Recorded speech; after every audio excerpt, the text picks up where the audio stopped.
Alright, welcome to installment 2 of Regiments of Renown. What do they do and when should I bring them?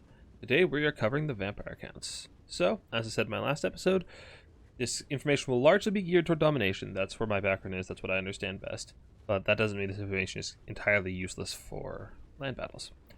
So, first up we got the Tithe. Have you ever wanted more zombie in your zombie?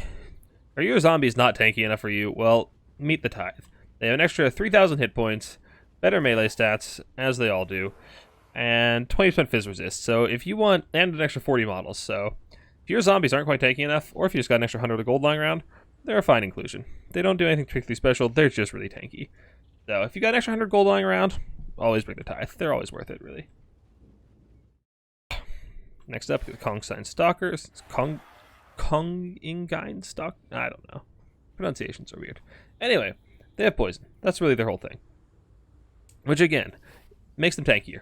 Just like the Tithe, just makes them tankier, makes your opponents do less damage, makes them last longer, and makes anything else they're fighting with last longer. If you can reduce your opponent's damage output on a Lord or some Cav or something, that does good for not just these units, but any units surrounding them. So, they're fine. A little pricey for just poison, though, especially since you have other sources of poison on your roster. Then we got the Feasters in the Dusk. So their big thing is they have Frenzy, which you can't see activate at the start of the battle. Let's start the battle. You can see their stats go up to 51 melee attack. So if you need a good lawnmower unit, against a lot of light armored infantry, Skaven, Norska, that kind of thing, these guys are really, really good. 51 melee attack will beat out the melee defense of most mid to low tier and low tier infantry, even some high tier infantry. They'll usually have armor. So if you have any kind of low tier infantry they're trying to clear out, these Feasters in the Dusk will clear them out real quick. So, on top of, having Vanguard deploy stock and ITP to get them into... Why do they have ITP? You're undead. Why do you need ITP? You're undead. Anyway. Okay. That's weird. But, stock and Vanguard deploy means they can usually get exactly what they want to be, getting those nice squishy targets, and just tear them to shreds with their very, very improved melee stats. Next up, we got the Stearnsman, Graveguard. Their big thing is they have, well, first of all, they have expert charge defense, which is really, really nice for helping them hold the point, which is exactly what these guys want to be doing. They want to be sitting on an objective and using their regeneration to just tank for days. They're one of the tankiest elite infantry units in the game. You slap them on a point, they're going nowhere fast. They're very, very hard to remove entirely. And combined with Invocation of Nehek, which can revive models, and then those models keep regenerating on their own, you can keep these guys in the battle for a very, very long time. It can be a real thorn in your opponent's side, especially with their high armor values and silver shields. Very, very difficult to remove from a point. Excellent choice if you got the money for it.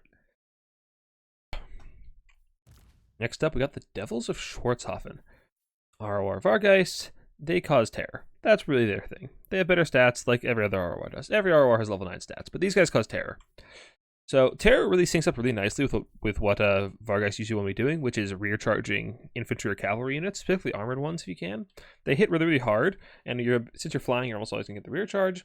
So you're going to be dropping the leadership anyway. Having terror to chain that leadership nuke into a terror route immediately can be very, very effective. So if you're thinking about bringing Vargeist against a mortal faction, I highly recommend you upgrade into the Devils of Schwarzhoffen to cause terror and just try to break those units a little bit faster. You'll have other sources of terror, but it's always nice to have a little bit extra, especially for the unit that will be doing the rear charging and breaking units on their own anyway. It just kind of amplifies what they want to do anyway. Excellent upgrade. Varix Reavers. Compared to the regular Black Knights with Lance and Barding, they have fire weakness, but they have regeneration. And, we just talked about Stearnsman. Stearnsman have regeneration, that makes them an excellent unit, right? So that means Varix Reavers are going to be an excellent unit, right? Well, not really. With Cavin Domination, you really just want them to do damage most of the time.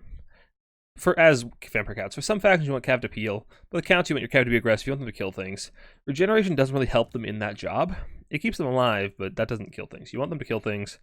Regeneration doesn't really help them do that, so it's usually more investment than you want. You want to just have cheap killing power, which, well, these guys aren't actually cheap, but they do have plenty of killing power, so usually you're better off sticking to the normal ones. Next, we got the Chill Guys, and the only thing the Chill Guys have going for them over the regular ones is a chilling aura.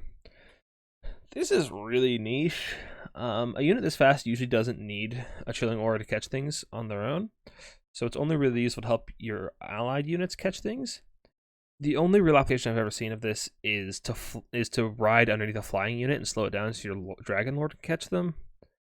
Slowing down like a Franz or a Boris Todbringer so that your Vampire Lord can just catch them and beat the shit out of them. But that's really niche. I don't see a whole lot of application for these guys.